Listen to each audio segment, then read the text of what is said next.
A 45-year-old man killed in a suspected wild elephant attack in Wayanad.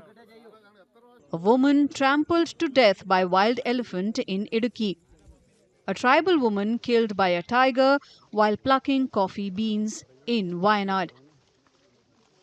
These are just some cases of human-animal conflict reported in the last few weeks in Kerala, most of them from the high ranges of the state. വനമേഖലയിൽ മാത്രമല്ല ജനങ്ങൾ തിങ്ങിപ്പാർക്കുന്ന പ്രദേശങ്ങളിൽ പകല് പോലും ഭയമില്ലാതെ ഇറങ്ങി നടക്കാൻ പറ്റാത്ത ഒരു അവസ്ഥയിലാണ് ഇപ്പോഴുള്ളത്. ആടും നാടും വേർതിരിക്കുന്ന രീതിയിലുള്ള ഒരു സംവിധാനം കൊണ്ടുവരാതെ ഇങ്ങനെ ഒരു പരിഹാര മാർഗമാകുമെന്ന് തോന്നുന്നില്ല. സന്ധ്യ കഴിഞ്ഞാൽ പുറത്തിറങ്ങാൻ കഴിയാത്ത അവസ്ഥയാണ്. സ്കൂളിൽ പോകുന്ന കുട്ടികളായാലും രാവിലെ മദ്രസയിൽ പോകുന്ന കുട്ടികളായാലും പേടിയോടെയാണ് പുറത്തേക്ക് ഇറങ്ങുന്നത് തന്നെ. In Kerala, high ranges account for nearly half of the land area. So naturally, the human-animal conflicts in the hill regions have significant political implications. Leader of opposition in the State Assembly, V.D. Satishan, recently embarked on the Malayora Samara Yatra with an aim to highlight the CPIM-led state government's inefficiency in handling human-wildlife conflicts. Newly elected Wayanad MP Priyanka Gandhi Vadra has also raised the issue during each of her visits to the constituency since being elected. Finding a solution to the issue was one of her major election promises.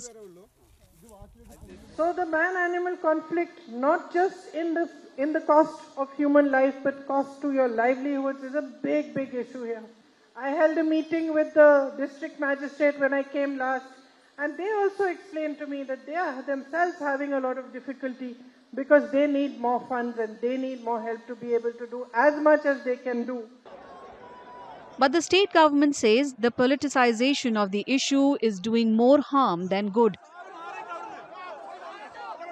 വയനാട്ടിൽ പോകാൻ പറ്റില്ല എന്നൊരു ഭീതി ഉണ്ടായാൽ അവിടുത്തെ ജനജീവിതവും വരുമാനവും ടൂറിസവുമായി ബന്ധപ്പെട്ടതാണ്. അപ്പോൾ വനം വകുപ്പിന്റെ ഭാഗത്തുള്ള വീഴ്ചയുടെ ഫലമായി വന്യജീവികൾ വന്ന് ആക്രമിക്കുന്നതിനേക്കാൾ ഭയാശങ്കകൾ സൃഷ്ടിക്കുന്ന തരത്തിലുള്ള പ്രചരണം നടത്തുന്നത് ദൗർഭാഗ്യകരമാണ് എന്ന് എനിക്ക് പറയാനുള്ളൂ. അത്തരം മുതലെടുപ്പ് നടത്തേണ്ടത് ഇത് മുതലെടുപ്പ് നടത്തേണ്ടതായ ഒരു വിഷയമല്ല. In response to a question raised by KPA Majid of the UDF in the State Assembly, Forest Minister Shashindran said he could not specify when wildlife attacks would be completely eliminated in the state. വന്യജീവികളുടെ ആക്രമണം തടയുന്നതിനാവശ്യമായ പദ്ധതികൾ ആവിഷ്കരിച്ച് നടപ്പിലാക്കുന്നതിന് അത് എന്നത്തേക്ക് പൂർണ്ണമായി തടയാൻ കഴിയും എന്നൊരു ചോദ്യത്തിന് കൃത്യമായ ഒരു മറുപടി ഇപ്പോൾ എൻ്റെ കയ്യിലില്ല. എന്നാൽ അതിനുള്ള ശ്രമങ്ങൾ നടക്കുന്നുണ്ട്.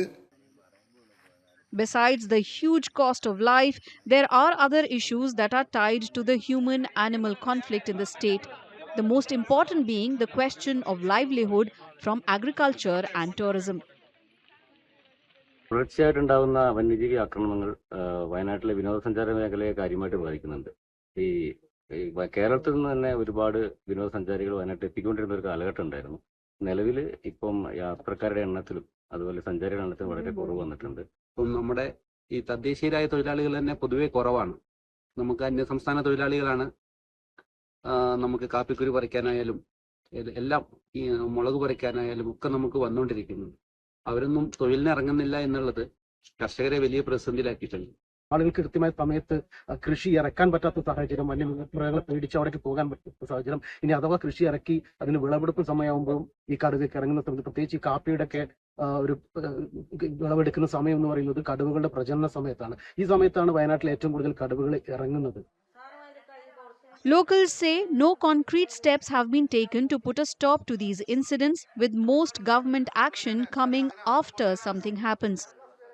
Residents also claim preventive measures like fencing, rehabilitation of tribal families from high wildlife movement areas, and controlling the population of wild animals, especially around human habitations, remain neglected. നമുക്കറിയാം സൗത്ത് വയനാട് ഡിവിഷനിൽ കഴിഞ്ഞ 5 വർഷമായി കാര്യമായ ഒരു പ്രതിരോധ നടപടിയും നടക്കുന്നില്ല. ഫെൻസിംഗ് സ്ഥാപിക്കുന്നതിനുള്ള ഫണ്ട് വകയിരുത്തിയിട്ടുണ്ടെങ്കിലും ഇതുവരെയും ടെൻഡർ പോലും ആകാത്ത സാഹചര്യമുണ്ട്. വളരെ സങ്കീർണമായ സാഹചര്യമാണ് വയനാട്ടിൽ. മൃഗശല്യത്തിന് പരിഹാരം കാണുന്നതിന്റെ ഭാഗമായിട്ടാണ് ശരിക്കും വനഗ്രാമങ്ങളിലുള്ള ആൾക്കാരെ പുനരധിവസിപ്പിക്കുന്നതിന് വേണ്ടി ഒരു സ്വയം സന്നദ്ധ പുനരധിവാസ പദ്ധതിയെ കൊണ്ടുവന്നു. പക്ഷെ ഈ പദ്ധതികളൊന്നും പൂർത്തിയായിട്ടുള്ളതാണ് ഏറ്റവും വലിയ സങ്കടം. കാരണം ഇത് ആദ്യം ആരംഭിച്ച ചെട്ടിയാലത്തൂരായാലും കുറിച്യാടായാലും ആദിവാസി ഗോത്ര വിഭാഗത്തിൽപ്പെട്ട ജനങ്ങളെ അല്ലെങ്കിൽ ഗോത്ര വിഭാഗപ്പെട്ട കുടുംബങ്ങളെ ഇപ്പോഴും പൂർണ്ണമായിട്ടും മാറ്റി പാർപ്പിച്ചിട്ടില്ല. വയനാടിന്റെ കാടുകൾക്ക് താങ്ങാവുന്നതിലപ്പുറത്തേക്ക് ഇവിടുത്തെ കടുവകളുടെയും അതോടൊപ്പം തന്നെ പുലി മറ്റു മൃഗങ്ങളുടെയും എല്ലാം തന്നെ എണ്ണം വർദ്ധിച്ചിരിക്കുകയാണ്. ഇതിനെ കൃത്യമായിട്ട് കേട്ടേൽ ചെയ്യാനുള്ള ഒരു സംവിധാനം വനംവകുപ്പിന്റെ ഭാഗത്തുനിന്നോ അല്ലെങ്കിൽ സർക്കാരിന്റെ ഭാഗത്തുനിന്നോ ഉണ്ടാകുന്നില്ല. കേവലം ഒരു ആക്രമണം ഉണ്ടാകുമ്പോൾ അല്ലെങ്കിൽ ആളുകൾ മരിക്കുമ്പോൾ കേവലം അവർക്ക് നഷ്ടപരിഹാരം നൽകിക്കൊണ്ട് പിന്നീട് ഇത് ഇല്ലാതാക്കാം അല്ലെങ്കിൽ ഇവരെ സംരക്ഷിക്കാം എന്നൊരു കേവലമായ ഒരു ഉറപ്പ് നൽകിക്കൊണ്ട് പോകുന്നതിനപ്പുറത്തേക്ക് ശാസ്ത്രീയമായിട്ട് ഇതിനൊരു പരിഹാരം കാണാൻ സർക്കാരിന്റെ ഭാഗത്തൊരു നടപടി ഉണ്ടാകുന്നില്ല. The government, however, says there are practical issues, including restrictions imposed by law. The state has for long been demanding that the 1972 Wildlife Protection Act be amended so that animals proven to be a threat to humans can be culled. ഒരു കാട്ടുപന്നിയെ വെടിവെക്കണം, അല്ലെ കാട്ടുപന്നി വന്ന് നിങ്ങളുടെ വീട്ടിൻ്റെ മുമ്പിൽ വന്നു, അത് അവിടെ പ്രശ്നങ്ങൾ ഉണ്ടായിക്കൊണ്ടിരിക്കുകയാണ്.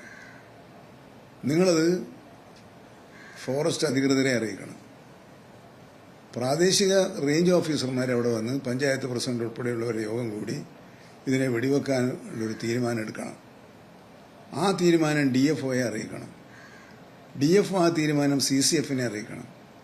CCF ആ തീരുമാനം പ്രിൻസിപ്പൽ ചീഫ് വൈൽഡ് ലൈഫ് വാർഡനെ അറിയിക്കണം.